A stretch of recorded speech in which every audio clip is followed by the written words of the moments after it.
Dini Lubo Wasava alumirirwa Kibalama okujjanjabwa ngaani. Era ani Kibalama yaani eri Dini Lubo Wasava okuvaayo amulumirirwe. Bw'aba tasobola na kulumirirwa w'amakage omukyala amuzaalira abaana nga tasobola mulumirirwa ng'asobola omusuulawo. Dini nga tasobola na kulumirirwa maama we eyamuzaala eyamujja mu lubuto. Mbuulira yakoma ddi okumulaba. Uganda eyenkya. Kibalama yajja twatuula mu meeting emirundi egisoba mu ebiri. Bw'aba yeewakana ne Kibalama munoonya omubuuze oba tetutuulangako mu ofiisi ya Dini ku TMC ne tutuula mu meeting za mirundi kumpi egisoba mu esatu. Nga mwogera ku ki Katumba? Kuwa ddiiru Dini ng'akutula ddiiru yakawumbi kamu n'ekitundu asuule NUP egende eddeyo mu mikono gya Kibalama. Eve mikono gya Bobi Wine egende mu mikono gya Kibalama. Ye yali ddiiru nga kawumbi kamu n'ekitundu. Ani ayitaani Kibalama ye yayita Dini oba Dini ye yayita Kibalama? Singa Kibalama ye yayita Dini twanditudde buwe gy'asuula gy'abeera.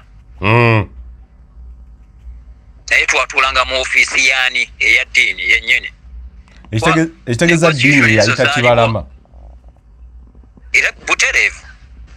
Negotiations ezo zaaliwo. N'amusaba akawumbi kamu n'ekitundu amukolera omulimu nga ddiiru agenda kumutwala wa Anita Among. Anita Among yagenda okuvaamu sente zagenda okuteeka mu Kibalama. Kibalama agende mu kooti aclaiming ownership ey'ekibiina kya NUP nti kikye nga sente ezakozesa ne facilitation yenna eri ewagirwa Anita Among. Omu ku baali balina okukulemberamu Kibalama okumutwalibwa Anita Among ye Mathias Mpuuga. Era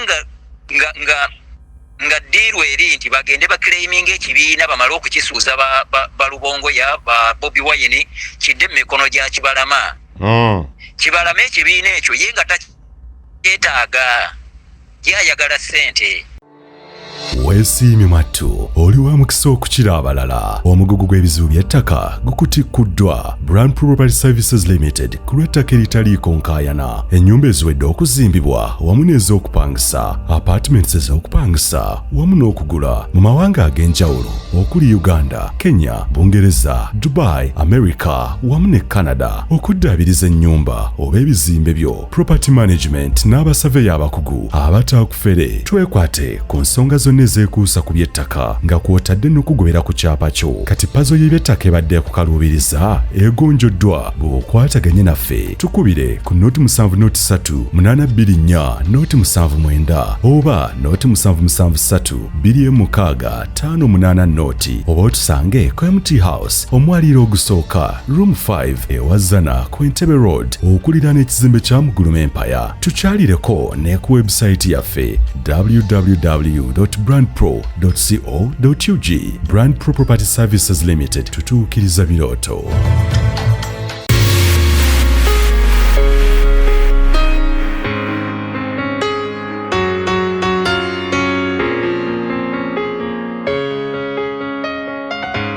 Abalungi abatuuliriza era abatulaba olunaku olwaleero tukyaddeko ewa Sheikh Ashraf Dembe.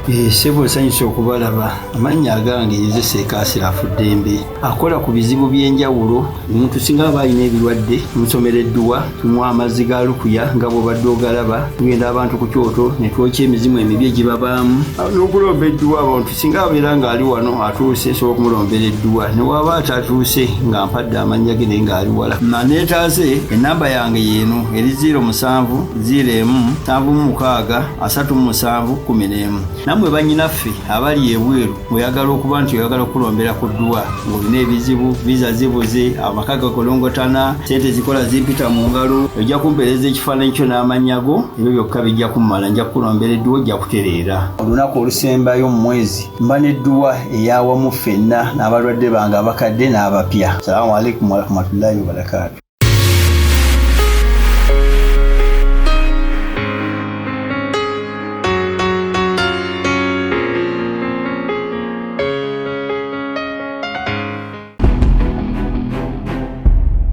Uganda ey'enkya. neyanzege muganda wange njagala okwebaza olw'omukisa guno gwompadde nate okubaako ensonga z'ennambululo ery'eggwanga webale nnyo webalire ddala njagala okulamusaako ku bannayuganda mwenna abagoberera omukutu guno mwebale nnyo mwebalire ddala okubeera nti mugoberera yonna gye muli mbayebaza emirimu gye mukola buli omu gy'okola abali munda mu Uganda nammwe abali mu mawanga ag'enjawulo mwebale nnyo mwebalire ddala mu ngeri y'enjawulo seerabira era sitera kwerabira bannankyukakyuka abalwanirira Uganda empya abalwanirira Uganda etebenkedde Uganda etambulira ku mateeka Uganda etambulira ku bukulembeze obw'omuntu owa bulijjo Uganda egenda okutambulira ku mukulembeze nga tetambulira ku mufuzi oba tetambulira ku bufuzi mwenna abalufuubana nti Uganda tutuuka ku ddaala eryo mwebale nnyo mwebalire ddala mbeebaza nnyo gye tuli Mukama akyatukuumye obulamu weebuli kyekisinga obukulu ebisigadde tuli kwasaganya okusinziira Mukama bw'abeera atulambise n'okusinziira ensi bw'ebeera etambula muganda wange wamala nkweyanziza nnyo omukisa guno gwompadde okubaako ensonga nate z'ennambululo ery'eggwanga. Obulamu bulungi ssebo? Obulamu bulungi tebulina ttabbu wendi ndi bulungi Mukama akyakuuma ekisinga obukulu kasitamba nti ndi mulamu kyekisinga obukulu nze kyensinga okuwa value. Weewaawo. Njagala tugende butereevu mu nsonga nzikiriza naawe eyo gy'oli ebintu wabirabye ensonga wazirabye ezikwatagana ku lutalo lulwo lwenzikiriza nti lwa nsimbi abakulu Dini Lubowa Sava Gideon Tugume ne faction ya Bakibalama Saaku versus yaba Robert Kyagulanyi Ssentamu Bobi Wine ya NUP. First and foremost, wano twatuuseewo tutya muganda wange Katumba? How did you reach here? Okay. Wano twatuuseewo tutya? Okay.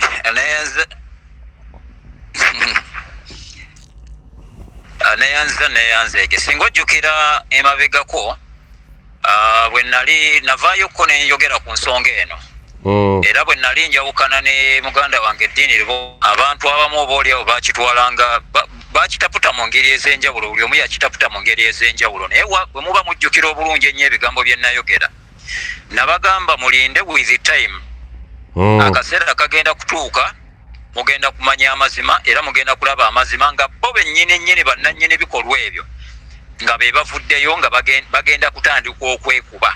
Ekyo ekigambo nakyogera muba mukijjukira bulungi nnyo singa mu visitinga videos zange ezo mujja okujjukira ebigambo ebyo nti nabyogera ne mbibagamba nti abo bennyini bagenda kwekuba with the time be bagenda okwejjirayo obujulizi be bagenda okwejjirayo buli kimu kyonna ffe twabyogerako naye oba oli awo ng'abamu babitwalanga kyabo balina entalo zaabwe abo balina ki nze ne mbagamba ebigambo bibiri ekyanjawukanya n'eddiini ebigambo byali ebintu bibiri ekisooka ssente kundi ssente zange kundi az'amaanya nga mu kampuni nateekamu ekyo ne kitwawukanya ekyokubiri okwagala okuddira omulimu gw'amawulire gwe tulina okukola tugufuula eddiiru nti batuwadde eddiiru yakusuula kibiina ky'NUP ne Kyagulanyi wewaviirayo eddiiru yali ku ttebo abamugoberera.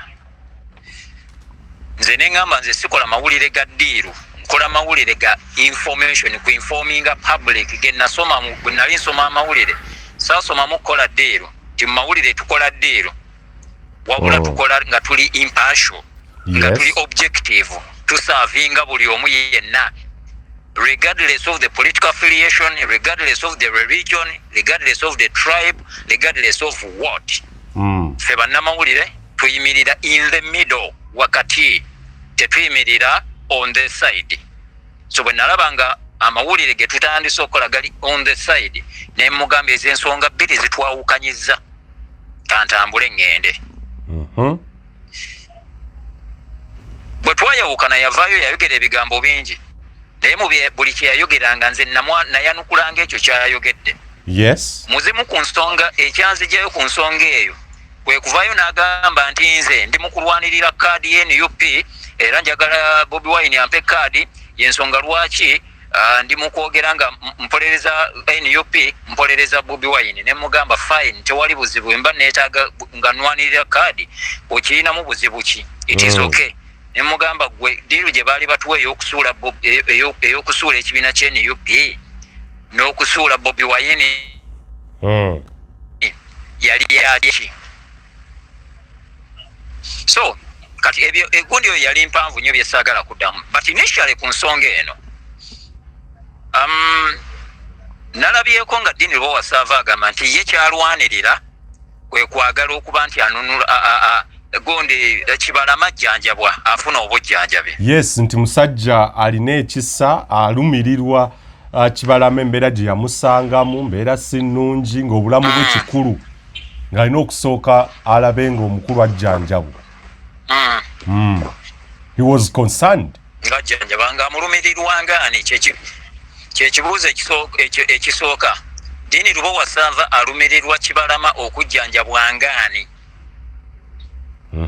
Era ani Kibalama yaani eri Dini Lwowasaava okuvaayo amulumirirwe bw'aba tasobola na kulumirirwa wa maka ge omukyala amuzaalira abaana nga tasobola mulumirirwa ng'asobola omusuulawo Dini nga tasobola na kulumirirwa maama we eyamuzaala eyamujja mu lubuto mbuulira yakoma ddi okumulaba ne letwasembayo gende we yakwata ensawo n'agimukasukira mu kikomera n'akwata ensawo n'agikasuka mu kikomera kya maama we n'agamba si byayogera byali bingi byesaagala kuddamu. Ye yalumirirwa Kibalama ajjanjabwe abeera omulamu nga tasobola kulumirirwa maama w'abaana be nga tasobola kulumirirwa na maama w'amuzaala. Kibalama yajja twatuula mu meeting emirundi egisoba mu ebiri bw'aba yeewakana ne Kibalama munoonya omubuuze oba tetutuulangako mu ofiisi ya Dini ku TMC ne tutuula mu meeting za mirundi kumpi egisoba mu esatu. Nga mwogera ku ki Katumba? Kuwa ddiiru Dini ng'akutula ddiiru yakawumbikamu n'ekitundu asuule NUP egende eddeyo mu mikono gya Kibalama. Eve mu mikono gya Bobi Wine egende mu mikono gya Kibalama. Ye yali ddiiru nga kawumbikamu n'ekitundu. Ani ayitaani Kibalama ye yayita Dini oba Dini ye yayita Kibalama? Singa Kibalama ye yayita Dini twanditudde buwe gy'asuula gy'abeera. Naye twatuulanga mu ofiisi yaani eya Dini yennyini. Ekitegeeza Dini yayita Kibalama. Era butereevu. Negotiations ezo zaaliwo n'amusaba akawumbikamu n'ekitundu amukolera omulimu nga ddiiru agenda kumutwala wa Anita Among. Anita Among yagenda okuvaamu akasente sente zagenda okuteeka mu Kibalama. Kibalama agende mu kooti aclaiming ownership ey'ekibiina kya NUP nti kikye nga sente ezakozesa ne facilitation yenna eri ewagirwa Anita Among. Omu ku baali balina okukulemberamu Kibalama okumutwalibwa Anita Among ye Mathias Mpuuga. Era nga ddiiru eri nti bagende baclaiminga ekibiina bamale okukisuuza balubongo ya Bobi Wine kidde mu mikono gya Kibalama. Kibalama ekibiina ekyo ye nga takyetaaga yayagala sente zeyali ayagala zaali mmeka? N'abalala Uganda ey'enkya Kibalama teyasaba sente nti njagala sente bwe ziti wabula ye obwetaavu bwe ng'agamba ayagala sente yeetaaga sente takyalina na sente za kulya takyalina na sente zimubeezaawo nga ye kyagamba wabula nga takugamba nti njagala miliyoni bwe ziti njagala bwe ziti. Era ye ekigendererwa ki nga si kugamba nti akwate ekibiina akikwate mu mikono gye era akitambuze wabula ng'ekibiina akyagala kidde mu mikono gye bamuweemu sente ze yali ayagala ez'okumulabirira n'ebirala ng'agamba nti aba Nuupu mbu okusinziira ku ntegeeragana gye baalinanga okumuwanga sente baalina okumulabirira byakumujjanjaba byakulabirira bantu be n'ebirala ebiringa ebyo nga balina okumuwanga facilitation ng'agamba takyamufuna talina kaafuna. Kati ye ng'ayagala nga ye ddiiru erukibwa ekibiina ono akole omulimu akibasuuze ba Bobi Wine kidde mu mikono gya Kibalama kati olwo ono facilitator aba ataddemu n'abalala abazze kubanga ba Mathias Mpuuga abajjanga be connectinga ono balina connectinga ono ewa Anita Amongo. Then bw'atuuka ewa Anita Amongo ya facilitating process yonna bino eby'omu kooti. Then ekibiina bwe bamala okukisazaamu ebyo wawulira nti ng'ennaku z'omwezi lumu ogw'omukaaga NUP ejja kuba tekyaliwo. Bwe bamala okukisazaamu nga kizze mu mikono gya Kibalamu baga nti kati ye President General w'ekibiina kya NUP. Kati ye ekigendererwa ye talina gundi ambition nti aba agenda kwesimbawo. Kati bano ba Mathias Mpuuga bagenda kuyingirawo nga abaleese ddiiro abamuconnectinze ewooli ew'omunene at the same time nga bannamateeka. And at the same time be bagenda okuteking over administration y'ekibiina ekyo nga kimaze okuva mu mikono gy'abali nga yeddiiro ebaliwa nkufuna mu kunegotiatinga ddiiro eyo yonna nga Deni asabye Kibalama akawumbi kamu n'ekitundu.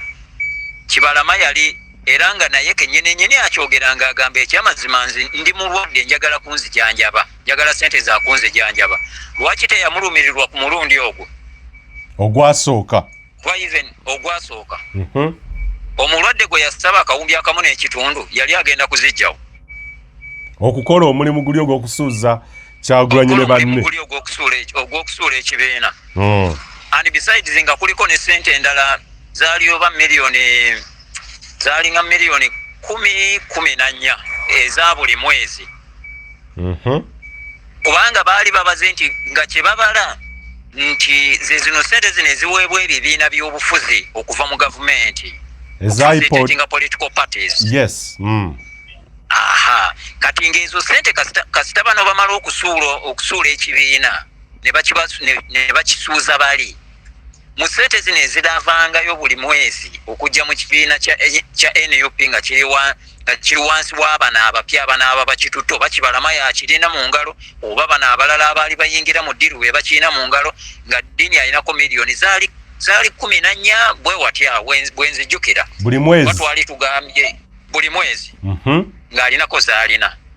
Then nga weereddwako ne slots ebifo byali 10 around there ku bukulembeze obwo ng'ekibiina bakikutte bazze bakikutte tiketi ku bukulembeze obw'enjawulo nga agenda aleeta abantu be. Deni nga si yayagala weyagamba nze saagala byabufuzi naye nina abantu bange bensobola okuleeta namugamba abo bo bwe bajja tiketi ebeera tushuwa ddiiru flaga ziba shuwa nga tiketi ebeera kushuwa ddiiru ebyo byonna biri mu MOU oba Memorandum of Understanding. Who drafted the MOU Katumba? Nga kiwandiikibwa Katumba. Who drafted the MOU? Wanje? Who drafted the MOU? Era mwaji drafting. Era drafting bwao. Mu ofisi ya Deni bawasava mwenyine mutwa draftingira MOU eyo. Mwenyine mutwa gikolera mu kitwaji draftingira byonna mu byaggwera era kule twamalirizo gi draftinga kwolwo ndoza wayita ennaku 2 saddamu kudda wa Deni bawasava. Maze okulaba emizannyo egyo gyonna maze okulaba kakicha gwe tugenda Uganda y'enkya olonga maze okulaba kakicha gwe tugenda okuyingiramu nti munnange gwe nali mmanyi nti nzize tukola amawulire aga investigative. Ate tutandise mawulire ga ddiiru ze zitandise okujja kubanga nze meeting ze nayagalanga ennyo okubeeramu ze zino meeting nti omuntu aleese story bantwalako ettaka lyange bantwalako ebyange omuntu wange yabula simulabako noonya bwenkanya sibufunanga n'ebirala ebiringa ebyo bansibira obwereere omuntu wange alemedde mu kkomera n'ebirala ebiringa ebyo ezo meeting ze nalinga nsuubira okumpitira mu ofiisi ye nontantiro bwe yampitira meeting eyo eya ddiiru gye nalaba nti ya ddiiru nendaba nti zezo sigenda kuzikola akubuulire oluvannyuma lwa meeting ebyo nanga bimaze okubeera drafted sadda we era siddangamu kuyingira mu gundi mu ofiisi ye. Katumba ani ya draftinganga ebintu ebyo? buli kye twayogerangako kye tukkaanyaako ne tugaa nti resolution yeyise nti yeyise nga secretary yaliwo ng'anootinga because MOA yasooka nebeera drafted by 10 bamuwa copy gundi ezaabwe ebirowoozo ebyabwe naye n'aleeta ebibye bakagombe ne badraftinga concept eya MOU n'agitypinga bulungi omwana secretary Scovia yes n'agitypinga bulungi n'agitwala n'agiprintinga kati ne tutuula mu meeting eya review okureviewinga MOA eyo kati during the review meeting netuga kino tukikyuse kino kikyukemu kya zino sente zabadde ntono twagala akawumbi kamu n'ekitundu twagalako na kino na bino ne tujjamu bye tujjamu n'okwongeramu bye twali twongeramu ne bagamba enkya final copies kazifulume genda otereze bino oddemu printing final copies zifulume zitwonebweko stamps tuzisainingeko awo buli kimu kitandika okutambula. Olwo media house efuuse house ya house of deals butereevu bwe twatuuka ku gundi y'okusayininga inze already nali maze okumakinga mind zange nsobola kusayininga ku bintu bwe bityo because we used to sign fenna ku story gye tugenda okukola ereeteddwa nti fayiro yine kuddwawo nti yes banziba miliyoni 2 mu banka nagenda okulaba nga ku account teziriiko nti banka kiposti bank ojjukira stories ezo bulungi nnyo yes kyaziresa asasudde gondi sente ezokola nti azisasudde ziweddeyo nti ziweddeyo we sign up naga now kati ani taking over this nze ku desk ninawo eno neeno kitegeeza nze ndi occupied gwe gundi kikwata eyo signing nti I'm taking over this story kivolaba n'ekisente zaatutabula nti nga signing taking over this story nga nkimanyi bulungi nti sente weziri era I must be facilitated for the work I have done but at the end of the day notalaba wadde siringi 10 nga dini ekyo kyo tolimbye ekyo kyo si musasuzi ekyo kyo towaayiriza yes so kati nze bwe nalaba ebyo ne ngamba kakati ate tuvudde mu deals tuyingidde mu deal tuvudde mu kola amawulire agagasa abantu agagenda okutaasa abantu tuyingidde mu deal nagaana okuteekako omukono era lwe basayininga lwe bakuŋŋaana okusayiningako I can't tell who signed and who didn't sign. I can confirm that I didn't sign because I did not attend the meeting, the last meeting for signing on the MOU. You didn't countersign ku final copies? I didn't. Okay. However much I attended the meetings to draft the MOU. And I got to know each and everything. Because actually at first nali ndowooza bwe yambulira ebintu ebyo nze nalowooza nti Kibalama ayagala kumukolera stories. It's like series of stories. Just a series of stories. Just. Nti oba ayina kyeyemulugunya oba ayina bino ojjukira bye bamukwatanga ate bamuwambye biki n'ebirala ebiringa ebyo. Yes, Kibalama, yes. Nga byensuubira nti ze stories zayagala oba ayina okwemulugunya mu NUP ku kibiina kye because it is a story ffe tuli bannamawulire nga nsuubira those are the stories ezigenda. That is why nti bwe mukumbuulire ebyo ebyasooka gamba Kibalama tuleetedde story twagala kukola story ya Kibalama nagenda okulaba ng'eyingiddemu kukola deal ne ngamba ate story ya Kibalama ekwataganirawo n'empuuga. Lwaki tuli mu kusisinkana twagala okusisinkana mpuuga? Good enough lwe Dini lwe yasooka okusisinkana Mathias Mpuuga. I wasn't around.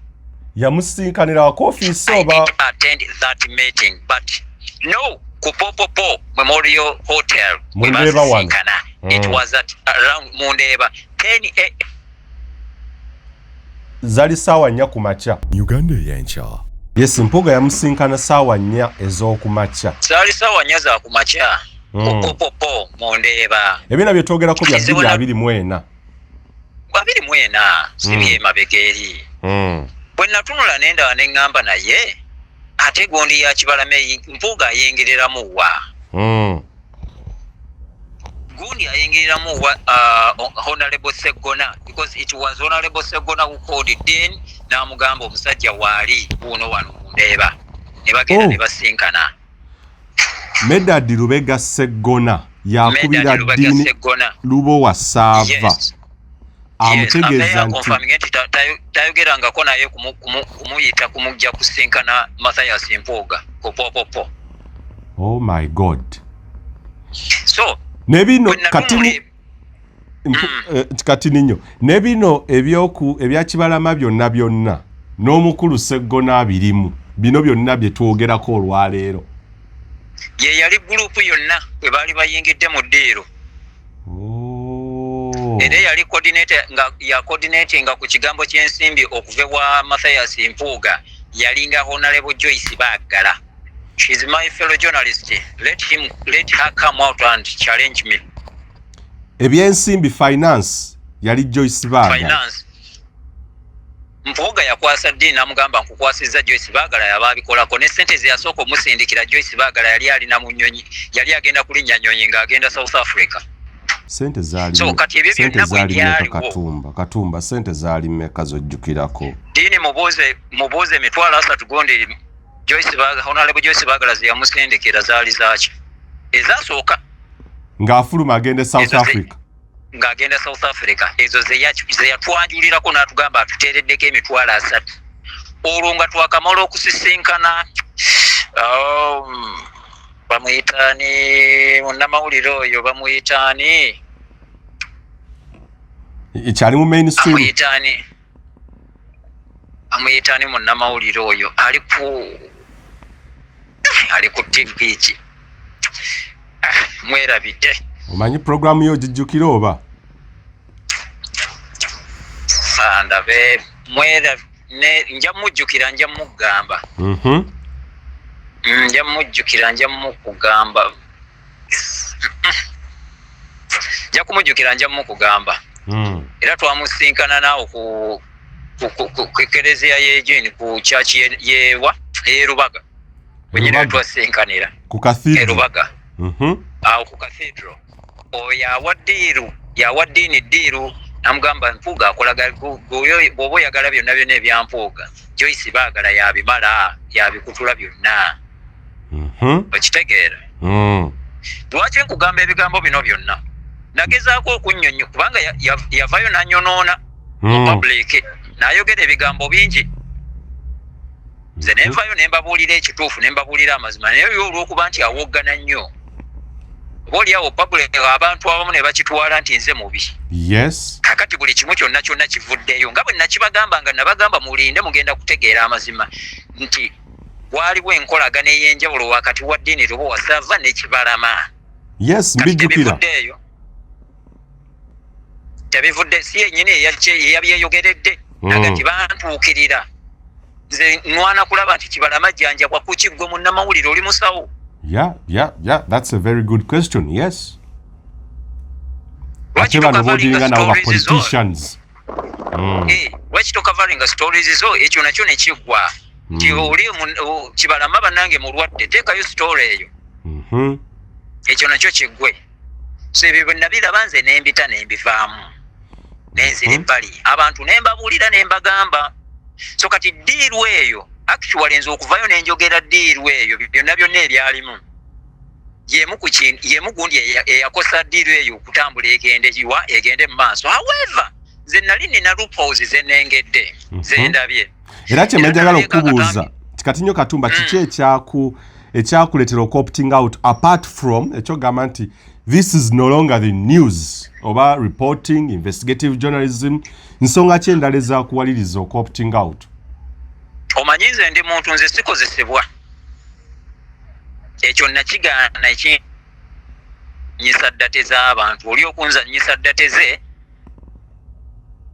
yayiseewo ebibye ebigendererwa ebibye nakitunulira nga ndaba tuli mu kuzanya buzanya geemu ya muntu oba geemu y'abantu ffe batukozese bukozesa bo bayite obafune ebyabwe naye nga bamaze okukusuula mu kateebe bamaze okukusuula mu katego omaze oddugwamu erinnya lyo lyonoonese professional yogisse nga buli kimu tokyasobola kulizimba kulizzaawo lyolwaniridde ebbanga nze nwanirira nnyo erinnya lyange bwe tuli mu meeting Kibalama ne Kagombe basobola okugamba I posed a question ne mbagamba where are the legal documents that displays your ownership of NUP. Uganda eyenkya. Abakulu wababuuza where the documents are ezikakasa.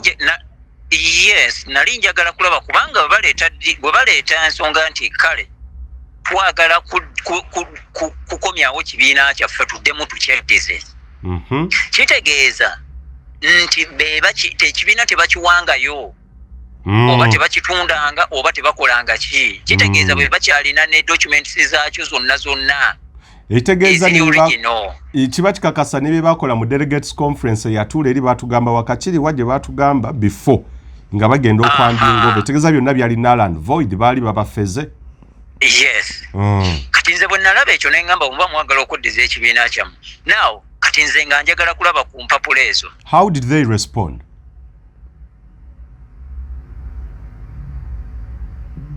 They didn't give me a satisfying answer. Okay. Gamba ganjagala kulaba ku mpapula ezo ziri origino ez'ekibiina.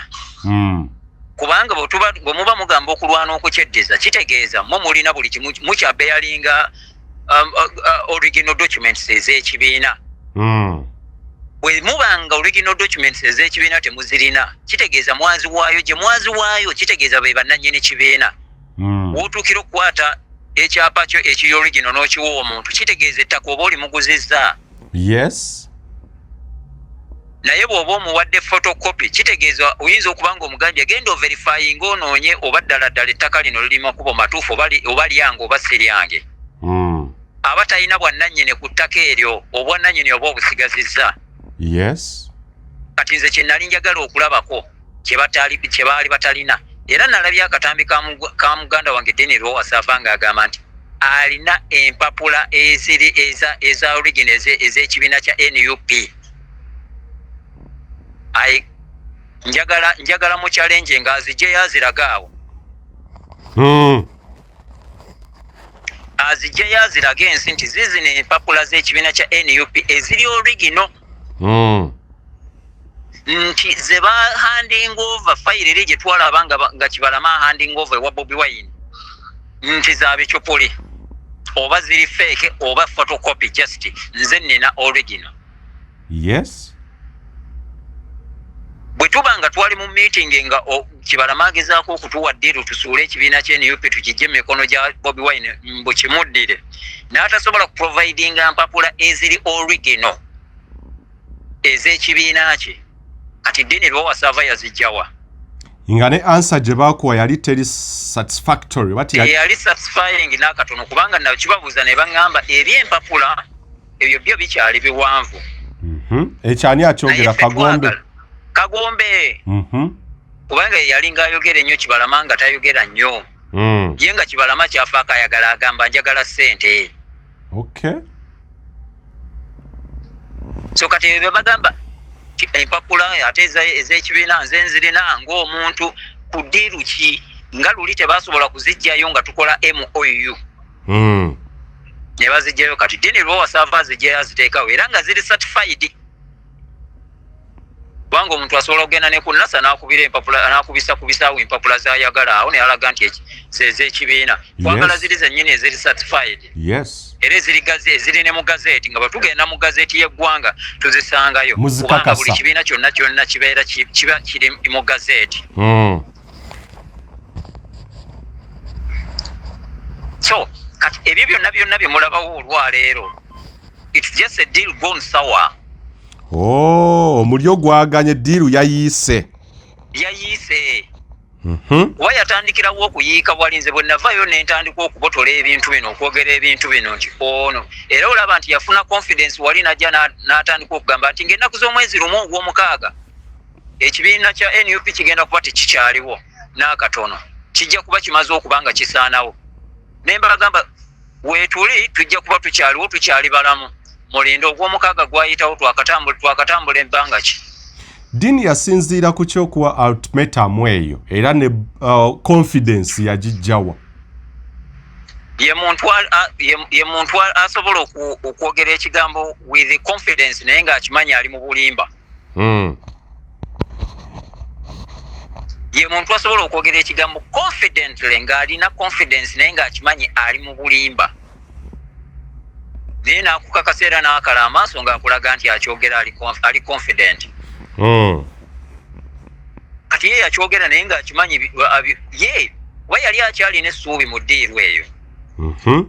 Ekirala ng'akyasuubira nti bano abaali bateereddwawo bano baali bagenda kufacilitatinga ddiiru eyo yonna, era ng'abaze kasente akuva wa Mathias Mpuuga, okuva wa Anita Amongo, okuva ewaani awo wonna kuba ddiiru eyo yali agala na kugiyingizaamu ne gundi ne Bebe Cool. Olwo oba ye muyimbi gwe yayogeddeko okumutwala ewaane ewa Muhoozi ng'ayagala kugimuyingizaamu, era awo ng'abaze kubanga ye kye yali abalidde bakibalama ng'abagamba nti bwe tutuuka mu maaso ga Anita Amongo tagenda kukkiriza kibiina kya NUP. Ekyagenda okugamba agenda kugamba kankukwatira obuwumbi 3 mbukuwa ove mu ddiiru nze ekibiina nkikola ekinkyeddize. Kati wano mu kukyeddiza nga Anita Amongo ono kyabaze Anita Amongo tagenda kujja direct agambe nti yatekinze ova ekibiina kya NUP. Uganda eyenkya ba key players abo ba Mathias Mpuuga, ba Sseggona, kwoteeka n'abalala nga be balina okutekinga over. Nti kyangu nnyo okutwala ekibiina kya NUP okukitekinga over okukyeddiza ne bakitwala nga ababadde munda be bakitutte ne kirabikanga kukyusa bukulembeze. So si kutwala kibiina nti aweebweru bw'avaayo najja n'ayingirawo nagaya kati ye President General kijja kubeera obvious nti ekibiina bakitutte. Naye bw'abanga wa munda kati ng'ekifo Mathias Mpuuga kye yalina n'abalala bw'ajja n'akitwala kubanga kukyusa bukulembeze. Teweewuunya lwaki olabye defections ez'enjawulo mu kibiina kya NUP. Beebo bonna be baali babalidde mu ddiiru ezo kati ne zituuka ne ziyiika ne zigaana. Abakulu in brief baali baagala kuwamba kibiina kyonna. Yes. That is why nti olaba buli eyavaayo mu kibiina eyo oba buli mukulu yenna gwolaba kutandika kibiina kya byabufuzi. Kubanga already omuzannyo baali baagubala dda nga gulina kutambulira awo. Yes. Nga balina kubanga bali mu bibiina bya bufuzi. Banoonye ba MP abaabwe. Kati nga kiplay omu ku balolo modo baba kiplayer ali emabega owa invisible hand ya Anita Amongo. Era bw'otunuulira gwe tunuulira ebibiina by'obufuzi byonna ebipya ebitandikiddwawo. Singa otuula wansi n'onoonya independence yaabyo nti byetengeredde byo nga byo ojja kwesanga nti ekyamazima 90% tebiri independent, birina invisible hand. Waliwo ababitaddewo ababiplantinzeewo. Ezo ddiiru zo zize zitambula okuviira ddala emabega tezaakatandika. Golowooza lwaki buli akutuse ku kibiina kya NUP agala kutandikawo ekibiina kya byabufuzi. Buli atakwatagana na ndowooza n'ekibiina kya NUP, ideology ya NUP atandikawo kibiina kya byabufuzi. Kyoyagala okugamba nti ye solution ey'ebizibu ebiri mu Uganda nti bannayuganda obuzibu tebalina bibiina bya bufuzi. So kati ebyo byonna baali babibaze bwe batyo nga bakimanyi, naye ate kye bataamanya nti ekyamazima gundi yali ayagala batomeza butomeza kibalama. Ye kye yali ayagala kasente ng'asobola okuteekawo sitole yonna gy'ataddewo naye ng'afunye ki? Ye ng'afunye akasente. Yes. kati ng'asobola okukozesa n'akusambisa omupiira omufu ogutaliiyo naye nga naawe okkiriza okukusambisa kuba naawe olina okuba ng'olaba era ng'otunula wakiri ebyo abisambise bannabyabufuzi kuba bo be baddiira naye munnamawulire bakuyingize mu mupiira gw'ebyobufuzi mu geemu ey'ebyobufuzi ogiyingiramu ngaani so kati ebyo byonna byonna bimulaba olwaleero mulyo abantu bakujubaganira byakulya sente kujubanira byakulya kubanga kati tuyingidde mu kalulu bukalulu kano buli muntu atuula wansi n'abala ngenda kufunamu ntya kiki kagenda kuggwako nga nfunyeemu ki nga nkakozeemu sente mmeka era butya so kati buli omu abala kyasobola okukozesaawo okulaba nti abaako kyalya mu kalulu so kitegereke wagenda okuvaayo nga Dean Lubowa Sava akwatagana bulungi nnyo nga pulaani eyaliwo gye walekawo yali yakusuula NUP sinakindi kugikwasa butereevu baanitambo bampuuga ye yali pulaani gye sisobola kugamba nti yakira wano oba yakira wali oba kino kyekyatu kyekyaddako oba kiri kyekyaddako but that was the plan. Okay. Era nze seewonyeza okulaba nti Dean baali bakyakwatagana ne Kibalama. Sakyewonyezaamu n'akatono kubanga nkimanyi eddiiru yaliwo ate ng'erimu ssente. Kati nga kano ke kaseera akatuufu ak'ebyobufuzi okuzannya ekyo kubanga ku luli twakirinnyamu ekidobonka bwe baali bakibaze. Kati mu kaseera kano ak'ebyobufuzi ke katuufu okuvaayo okutandika okuzannya geemu ezo. Ke kaseera yes by the way. Yes. Era njagala okugamba bannayuganda Kibalama bamuzannyisanga kaadi. Kibalama bamuzannyisanga kaadi y'amatatu. Kibali mu muzannyisa. Bujja ku bwe tuteegendereze Kibalama tugenda kukyanga tuli mu kuwandiika RIP. Naye nga bamuzannyisanga kaadi kati okumulyamu ssente. Bebanyi because olwaleero it is an asset for money, for bargaining power. Yes. Akyali asset bamutunulanga asset for bargaining power okulabika nti ekibiina kya NUP bakiryamu ssente. Nga bakozesa linnya lye. Bamukwesanga bait. Bamukwesanga bait. Oyalinga kati nga bolaba abazannya amatatu nga bolaba bwomanyi master nti oli bw'aba alonze empiki n'akwata master aba n'okulatta alatta n'agamba yes agikubawo n'akusaba ky'otalina naba nga akujje mu game kati yenkola gye bali mukozesa Kibalama. When you look at him, he's sick, he needs treatment. Yes. Yeetaaga obujjanjabi. Dean Lubowa Sava agamba nti Bakagombe ne faction ye bebeefuula ye teyeefuulangako bo bennyini bebeefuula bantu nti bakizibu oku bantu abali ebigambo byabwe they don't stick to their words. Ye bwe yasisinkana Kibalama okuviira ddala ku ntandikwa waliwo endagaano gye baakola nti ogenda kunyambako nkolere sitole nsobole okufuna obuyambi banzijanjabe. Wali olabyeko sitole gye yali akoze nga eri mu kunoonyeza Kibalama obuyambi bamujjanjabe. Oba sitole zonna ze yakola yalinga ali mu kuba ngenda kukuba n'opungise ku ttaka esobole okudda mu mikono gya Kibalama. Kitegeeza naye yamuzannyisa beeti. Okay. Kati yeetaaga okujjanjabwa. Bino byonna bye walabye. Ate nga naye kennyini okuva emabega yagamba nga njagala bujjanja. Yes. Bali ku kimu kyamuzannyisa beeti. Olwaliro lwe balabye nti yeetaaga obujjanjabe.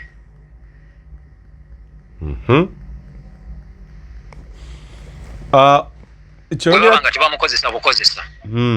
Basawo ne bannyabo mbaagala nnyo era mbaniriza ku Uganda ey'enkya. Nze muzzukulu wa Gamunga Moses Wamala ndi munnamawulire era ndafuubana nnyo okulanga buli munnayuganda afuna obwenkanya ssaako n'okufuna buli kimu nga bwe kigwanidde okubeera gamba ng'ebyobulamu ebyenjigiriza n'ebirala. Wabula mbaleetedde amawulire ag'essanyu era amalungi okuva mu Ohio Health Center. Lino nno ddwaliro eryazimbibwa emyezi 6 egiyise emabega. Ne mu myezi egyo ngenzo dirambulako ng'ebintu eby'enkizo ebikoleddwa biyitirivu nnyo, gamba nga okuwa obuweereza n'obujjanjabi obw'obwereere eri abakadde b'eggwanga lyattu Uganda oba abakuliridde mu myaka. Abakadde abasobera ddala mu 300 be baweereddwa obujjanjabi, eddagala, okukeberebwa saako n'emmere eri ku mutindo okusinziira ku bulamu bwabwe eyo gye beetaagira ddala. Era kinsanyusiza ne kimpa akamwenyumwenyu n'essuubi. Wabula bakantemye nti mu myezi mitono nnyo kino kigenda kubeera nga kikoma olw'ensonga nti eddwaliro lino liri mu kazito oba lyetisse akazito ak'amaanyi ennyo ak'okubeera nga eddagala erina okujjanjaba abakadde bano, emmere, ebikozesebwa, emisaala gy'abasawo byonna bibali mu bulago. Eddwaliro terisobola kubikola bino byonna nga liyimiriddewo ku muntu omu. Tukkiriza nti bannayuganda ffenna nga twegasse wamu tusobola okuteeka akamwenyumwenyu ku bakadde ab'eggwanga lyattu Uganda okuwangaalira aba abawangaalira mu bitundu bino Mukono, Namataba, abava Lugazi n'ebitundu ebiriraanyeewo. Be nasanze olwaleero batindigga eŋŋendo empitirivu okujja okwefunira ku bujjanjabi obw'obwereere n'eddagala ery'obwereere.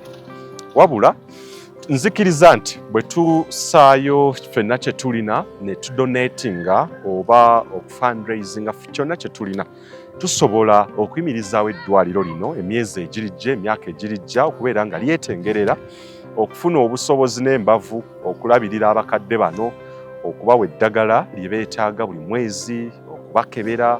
Beetaaga ebyuma kalimagezi olumu ebibatawaanya bye beetaaga okuyingiza. Nzikiriza bangi abali eyo mu UK, mu America, Canada, abali e China, Belgium, Germany nawa. Eyinza okubaayo omuntu alina ekyuma oba eddagala lye wandyagadde okudonatinga eri eddwaliro lino erya Ohio Health Center ligende okujjanjaba abalwadde bano n'okubalabirira, okubabuddaabudda n'okubawa byonna.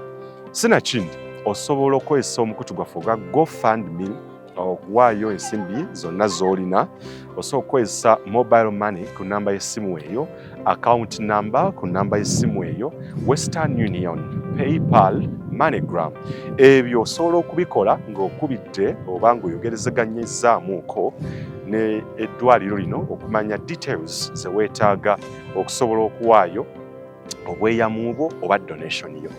$1, $2, $10, $5 zisobola okuwanirira eddwaliro lino n'abakadde okubawa akamwenyumwenyu mwanattu n'okwekkiririzaamu n'okubawa essuubi saako n'okusanyukira mu myaka gyabwe egy'obukadde nga balamu bulungi ate era nga basobola okukola ebyo byennyini ebigenda mu maaso okugasa eggwanga Uganda. Nkwebaza nnyo ng'owaayo donation yo oba obubaka bwo, obuyambi bwo obw'ebyuma, eddagala, emmere n'ebirala eri eddwaliro lino okusobola okutambuza omulimu guno ogw'obwannakyewa emyaka gyonna. Nze Moses Wamala nkwebaza nnyo okubeera nga okola ekyo ate era Mukama Katonda akunjagalire era akunkuumire ng'oweereza kyonna ky'olina okusobola okutuusa omulimu guno n'okugutwala mu maaso. Uganda ey'enkya